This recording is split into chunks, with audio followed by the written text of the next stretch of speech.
Hello and welcome to PodEnglish Stories. I'm Maya, and this is my amazing co-host Leo. Hey there, English learners. Welcome back to our channel, where we make English learning fun and natural through real conversations. If this is your first time here, welcome to our English family. And if you're a returning friend, we're so happy to have you back with us today. Before we dive into today's amazing topic, we have a small favor to ask. If you enjoy our content and it's helping you improve your English, please hit that like button right now.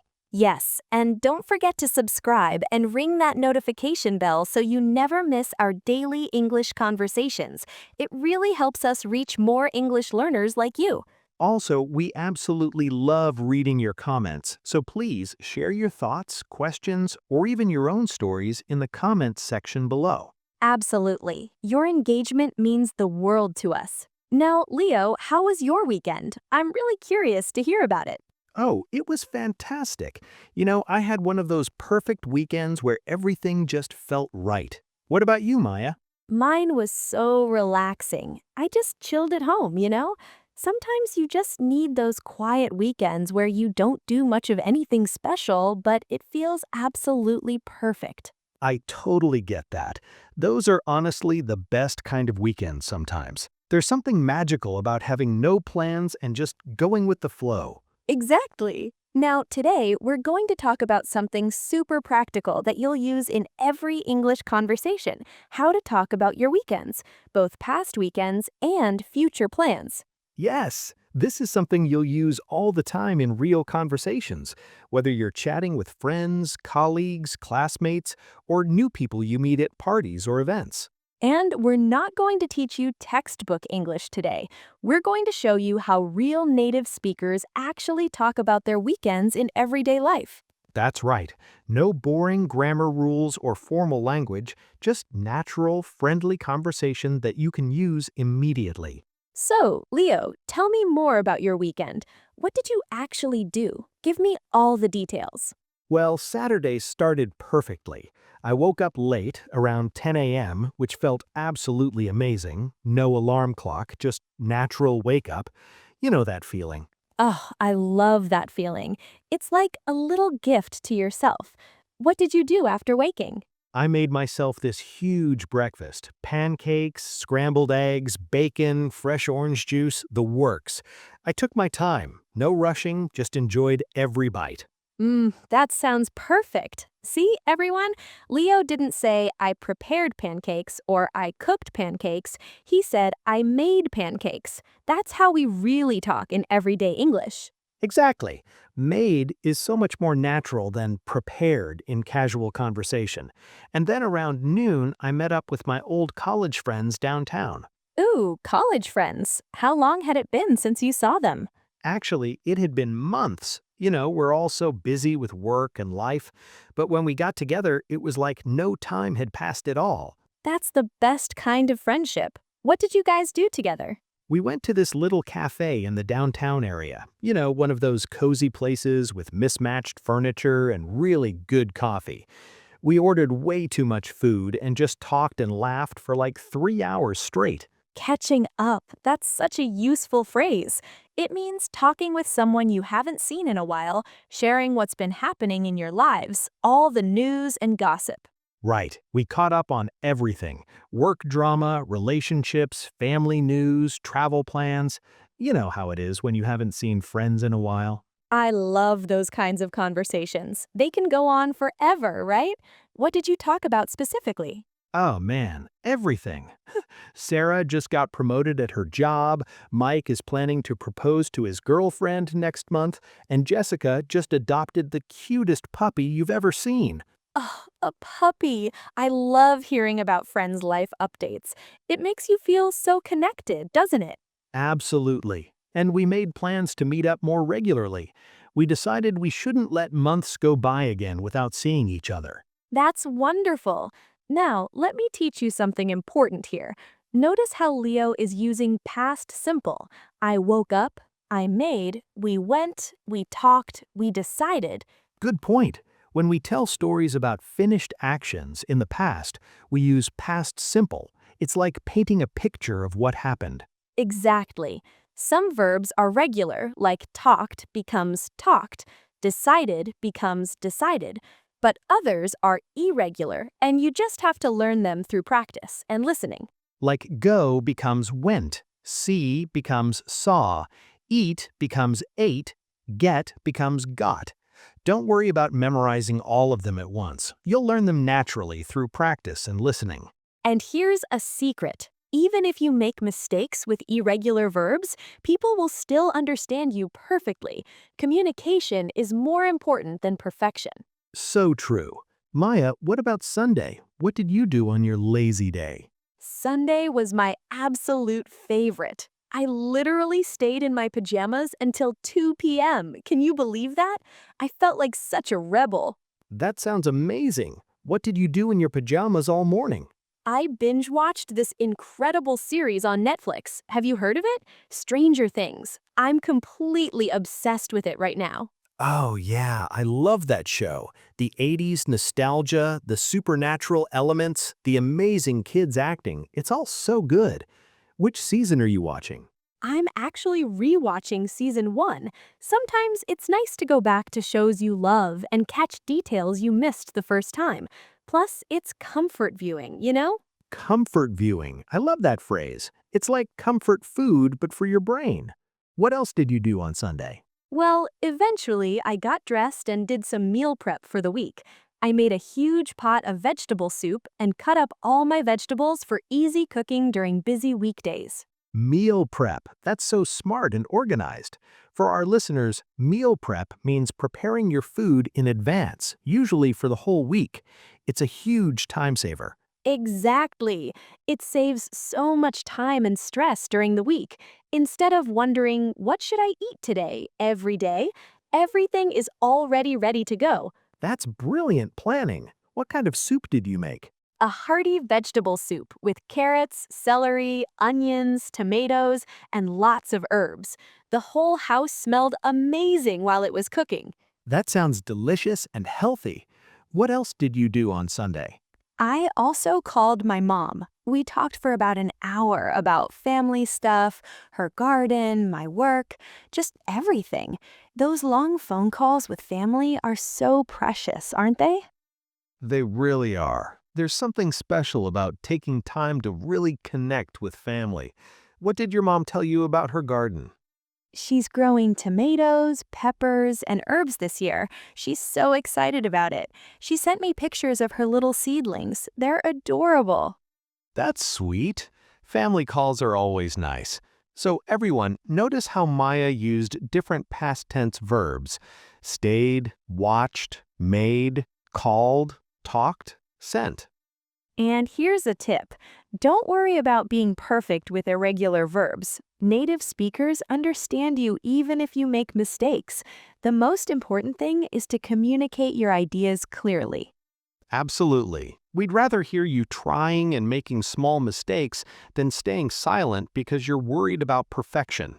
Now, let's talk about something equally important, future plans. Leo, what are you planning for next weekend? Oh, I'm so excited about next weekend. I have some really fun plans that I've been looking forward to all week. Tell me everything. What's happening? Well, Saturday, I'm going to go hiking with some friends. There's this beautiful trail about an hour from here called Eagle Peak. We've been planning this adventure for weeks. Hiking sounds amazing. I love being in nature. How long is the hike? It's about a 6-mile round trip with some really stunning views at the top. My friend Jake says you can see the whole valley from up there, especially if the weather is clear. That sounds breathtaking. What are you going to bring on the hike? The usual hiking essentials, plenty of water, energy bars, trail mix, a first aid kit, sunscreen, and my camera. I love taking photos of nature, especially mountain landscapes. Professional photography and hiking. Perfect combination. And what about Sunday? Any plans for your second day? Sunday is going to be my balance day. After all that physical activity on Saturday, I'm planning to take it easy. I'm probably going to do laundry. It's been piling up all week. Do laundry, such a common weekend activity. Not glamorous, but absolutely necessary for adult life. So true. Adult responsibilities, right? But you know what? I actually don't mind doing laundry. I find it kind of meditative and relaxing. That's such a great attitude. Finding peace in everyday tasks is a wonderful skill. What else are you planning for Sunday? I'm also going to catch up on some reading. I'm in the middle of this fascinating book about space exploration, and I can't wait to continue it. What's the book about specifically? It's about the history of NASA and all the amazing missions to the moon and Mars. It's incredible to learn about all the challenges and innovations that made space travel possible. That sounds fascinating. I love books that teach you something new. Now, what about you, Maya? What are your weekend plans? Oh, I'm so excited. I'm going to visit my sister in Portland. She just moved there for a new job, and I haven't seen her new apartment yet. Portland! That's such a cool city. How long are you staying? Just for the weekend, but we're going to pack in as much as possible. I'm going to drive up Saturday morning. It's about a 3-hour drive from here. Road trip. Those can be really fun. Do you have any specific plans with your sister? We're definitely going to explore the famous food truck scene. Portland is known for having some of the best food trucks in the country, everything from Korean tacos to gourmet donuts. Food trucks. That sounds like a delicious adventure. What kind of food are you most excited to try? There's this food truck that makes amazing fusion cuisine, mixing Mexican and Asian flavors, and another one that's famous for their artisanal grilled cheese sandwiches. That sounds incredible. What else are you planning to do in Portland? Oh, my sister wants to take me to Powell's Books. It's this massive independent bookstore that takes up an entire city block. I'm really looking forward to getting lost in there for hours. Looking forward to. Great phrase, everyone. It means you're excited and anticipating something that will happen in the future. Exactly. I'm really looking forward to spending quality time with my sister and exploring a new city together. That sounds like the perfect sister weekend. Now, notice how Maya is using going to for her plans. We use going to when we've already decided or planned something in advance. Right, like I'm going to visit my sister. That's a plan I already made. But if I suddenly decide something right now, in this moment, I might use will. Perfect example. Like if I say, "Oh, I'm thirsty. I'll get some water." That's a spontaneous decision I'm making right now, not a plan from before. Exactly. Going to is for plans, will is for spontaneous decisions or predictions about the future. Let me give you another example. If I say, "I'm going to call my mom tonight," that's a plan. But if the phone rings right now and I say, "I'll answer it," that's a spontaneous decision. Perfect explanation. These little grammar points make a big difference in sounding natural in English. Now, let me give you everyone a micro tip for improving your English naturally. Ooh, I love Leo's practical tips. What is it this time? Here it is. At the end of each weekend, write one simple sentence in English about what you did and one sentence about what you're planning for next weekend. Just 2 sentences. That's brilliant. So simple but so effective for regular practice. For example, I relaxed at home and watched movies. Next weekend, I'm going to visit friends. That's it. Nothing complicated. The key is consistency, not complexity. Do this every week and you'll be amazed at how much your English improves naturally over time. And speaking of practice, let's do some shadowing practice right now. This is one of the best ways to improve your pronunciation and natural rhythm. This is great for getting the natural flow of English. Don't worry about being perfect. Just try to copy the sounds, rhythm, and intonation as closely as you can. Clearly. Ready, everyone? I'm going to say some sentences slowly and clearly. Repeat after me and really try to match my tone and rhythm. I had a great weekend. I spent time with friends. We talked and laughed for hours. I'm going to relax next weekend. I'm looking forward to it.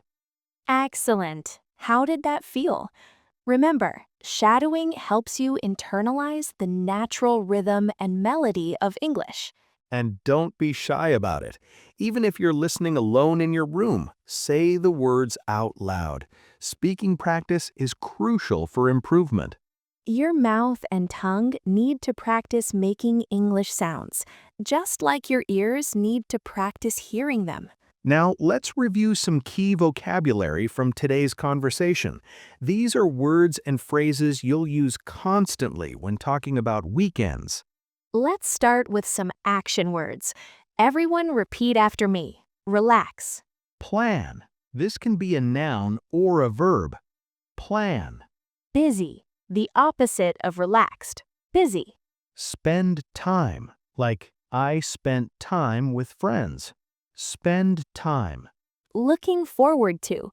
When you're excited about future plans. Looking forward to. Catch up. Talking with someone you haven't seen in a while. Catch up. Chill or chill out. Informal way to say relax. Chill. Binge watch. Watching many episodes of a show in a row. Binge watch. Meal prep. Preparing food in advance for the week. Meal prep. These are all super useful for talking about weekends and free time. Practice using them in your own sentences this week.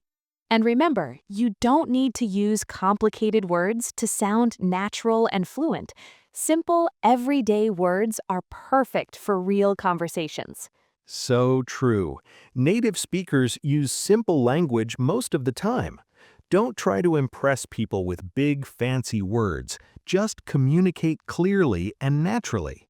Clear communication is always better than complicated language that might confuse people. That's such important advice. Focus on being understood rather than trying to sound impressive. Now, before we finish today's conversation, we want to ask you all a question. What are your plans for next weekend? Yes, we'd absolutely love to hear from you in the comments section below. Tell us what you're going to do using the phrases we learned today. Are you going to relax at home? Visit friends or family? Try something new and exciting. Go on an adventure. We want to hear all about it. And please don't worry about making mistakes in your comments. We're all learning together, and mistakes are just part of the learning process. Exactly. Every mistake is actually a step forward in your English journey. We learn by trying, making mistakes, and trying again. You know what I absolutely love about our PodEnglish Stories community? Everyone is so supportive and encouraging of each other. It's like having English learning friends all around the world. That's so beautiful and true. And that's exactly what we want to create here, a friendly, supportive space where everyone feels comfortable practicing English without fear of judgment. Speaking of our amazing community, if you're new to PodEnglish Stories, welcome to our English family. We're so happy you found us. And if you've been with us for a while, thank you from the bottom of our hearts for being part of our journey. Your support means everything to us. We really appreciate each and every one of you. Your comments, your likes, your shares, your subscriptions, they all help us create better content and reach more English learners everywhere. Seriously, before we say goodbye, let's talk about something really important, your English learning mindset. Yes, remember, learning English is a journey, not a race. Be patient and kind with yourself and celebrate every small victory along the way. Absolutely. Some days you'll feel confident and fluent. Other days you might struggle a bit. That's completely normal and okay. It happens to everyone. The important thing is to keep practicing, keep listening, keep trying, and never give up on yourself. Every conversation, every video, every practice session makes you a little bit better. And remember, we're here to help you every step of the way. We upload new conversations every single day, so there's always something fresh and new to learn with us. That's right. Tomorrow we'll have another fun, natural conversation for you, so make sure you're subscribed with notifications on so you never miss an episode. And before we go, don't forget to hit that like button if today's conversation helped you learn something new. And subscribe to PodEnglish Stories if you haven't already. It's free and it helps us so much. Most importantly, leave us a comment telling us about your weekend plans. We read every single comment and love connecting with you all. All right, everyone, that's a wrap for today's episode of PodEnglish Stories. Thank you so much for spending time with us and practicing your English. Don't forget to tell us about your weekend plans in the comments below. We genuinely love reading them and learning about your lives around the world. Keep practicing, keep believing in yourself, and remember, you're doing amazing. We'll see you tomorrow for another fun English conversation right here on Pod English Stories. Until then, keep practicing and keep being awesome. See you in the next one. Bye, everyone. Bye. Take care and have a wonderful rest of your day.